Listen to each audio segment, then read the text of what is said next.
Villains in media can tend to be scrutinized harder in the current day rather than in the past due to the overwhelming amount of fantastic villains that we have had over the years. Madara, Aizen, Frieza, the Anti-Spiral, Makima, Father Pucci, the Dwarf in the Flask, all of these amazing villains that are consistently in these GOAT talks. They are all great for different reasons, whether it be their motivations, the aura that they radiate, their designs, or even the deaths that they leave in their wake. All of these villains and antagonists are great for one reason or another. Specifically, when we come to a lot of these newer anime and mangas, we have some good stuff on the table. Makima, like I said, All for One, Yhwach, Eren Yeager, Dracula from Castlevania. We still have some good stuff consistently coming at us. Specifically when it comes to my new favorite shonen, Jujutsu Kaisen, I think that we are also in good hands from Gege Akutami. Mahito was a fantastic foil for our protagonist Yuji. Mahito is a horrific sadist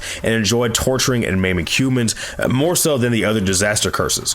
While yes, the disaster curses believed that they were the true humans in a metaphorical sense and that they felt they were oppressed unjustly, Mahito was actually fairly indifferent on their feelings and feeling the true humans and all that. Mahito got off on corrupting Junpei and subjecting Yuji to his death and rubbing it in his face because he just found it funny. Mahito actively enjoyed being a curse and torturing as many souls as possible. Jogo thought humans were disgusting as well, but that was more so outward hatred rather than seeking pleasure from it. As Mahito says, he kills humans without a second thought. He forgot the amount because it's so many and it's so inconsequential to him, so why wouldn't he eventually forget Yuji as well if he killed him? Yuji eventually responds to Mahito's monologue by agreeing that, yeah, Yuji is just like Mahito. Yuji will save as many people as he can. He will exterminate as many curses as he can and try to give all of his friends a satisfactory and peaceful death without a second thought because that is his nature and that is who he is. But then we have two wild cards thrown into the mix in the world of Jujutsu Kaisen. The first being Ryomen Sukuna, obviously the biggest, baddest threat to the Jutsu world, my personal goal of the past decade. I mean, I would give this man my whole firstborn child as well as my entire being and, you know, as well my boost. But there is one more and arguably a bigger threat than Sukuna himself, and that being is known as Kenjaku.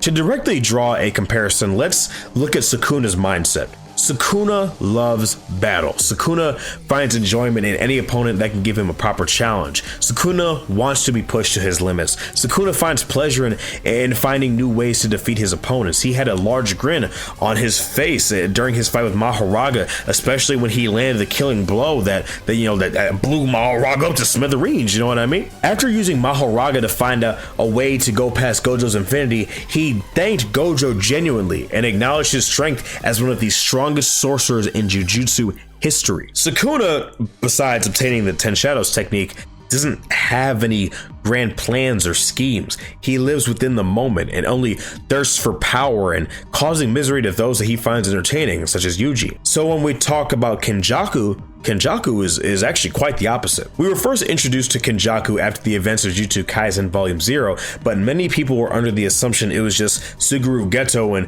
Gojo simply didn't just finish the job after Yuta mortally wounded him. We see him conspiring with the disaster curses to seal away Gojo on October 31st in Shibuya, and by this time, we all expected him to be a resurrected Geto. As Gojo slaughters every transfigured human in the subway on platform B5F, he is startled to hear his name uttered by his former best friend, who in a cruel, twisted act of humiliation takes the stitches off of his forehead to reveal itself to be a sentient brain, complete with the mouth and everything. Previously, this brain was under the alias of one of the most twisted sorcerers in Jujutsu history, Noritoshi Kamo. Noritoshi Kamo experimented on a woman in the Meiji era and aborted 9 pregnancies that she gave birth to, resulting in the death painting wombs. All of these allegedly being special grade. Quick side comment here, but we need a whole different scaling system in my opinion for these curses and shit. I mean, like the whole special grades have the ability to take down a nation it's some horse shit.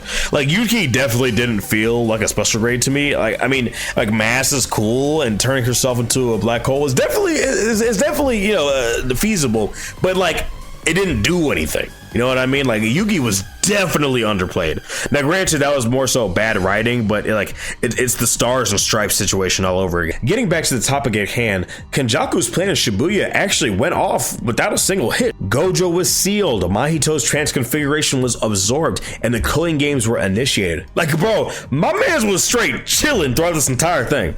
Even with the occurrence of the culling games, everything for the most part has gone to plan. Literally, the culling games is just one big opportunity to get the most cursed energy to merge humanity with Tengen, and it couldn't be going better.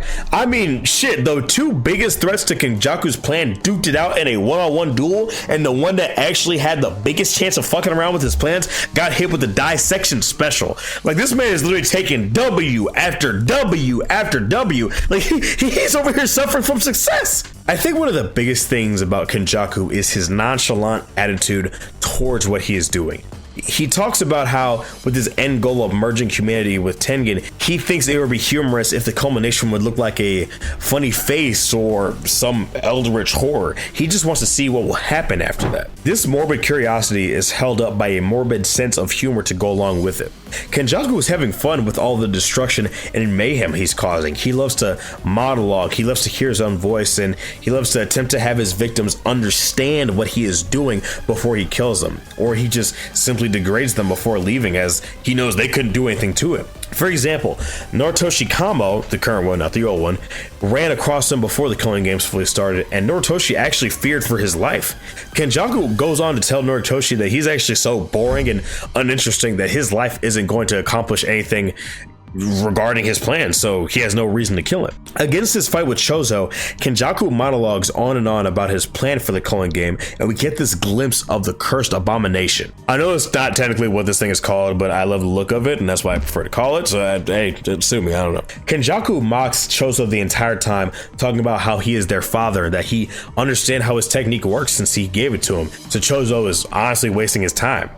His self-indulgence is so high, and he doesn't take himself so seriously to where it's just this personification of evil or anything like that. I mean, let's look at his fight against Takuma currently going on in the manga. He's having a ball. I mean, him posing as a cat about to get hit by a car is already like a profile picture of 20 people I've seen on Twitter at this point. Criticizing Takuma's comedy and breaking down what makes something funny or unfunny is something that not a lot of other villains can do or pull off well.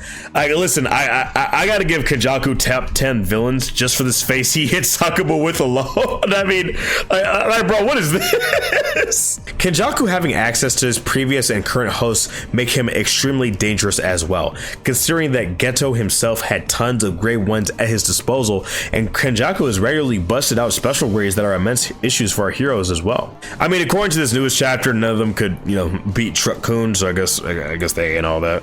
Now, Kenjaku giving birth to our protagonist is something that is just absolutely dastardly. Listen, I know a lot of people are memeing that Kenjaku recently, but I ain't gonna lie though. If I'm Yuji Itadori and I see that, listen, I might hit that. You saw what I'm saying? Like, I might dive in that. Look, nurse outfit got your boy acting crazy, got your boy acting out of character. You saw what I'm saying? But being completely honest, the fact that Kenjaku coincidentally had a perfect counter for Yuki's black hole is just, it's some horse shit. But I still think he is interesting nonetheless. Moving forward, I want to see his interactions with Yuji and how Yuji comes to grips with the fact that obviously his mother wasn't normal. There's something about his physicality that was modified, and I want to see what Yuji's response is to all of this, to saying that hey, I'm a product of this experiment gone wrong, or actually gone right rather, and I need to serve my purpose, not for what you designed me as, but for what I want to do, to save people and all these things, blah blah blah. I want to see that. I need Yuji to have his one-on-one with Kenjaku, man. It needs to happen. It's going to happen. I have faith in Gege. I know Gege knows what he's doing, obviously, except with the Sumiki and Megami stuff. But yeah, when Kenjaku kills certain characters, he has this ominous aura around him. It's not something like a mad scientist, but something even more demented. He's curious, he's cunning, he's funny, but he's also such a dastardly threat that our heroes need any help they can get to save the world against whatever he has coming at them.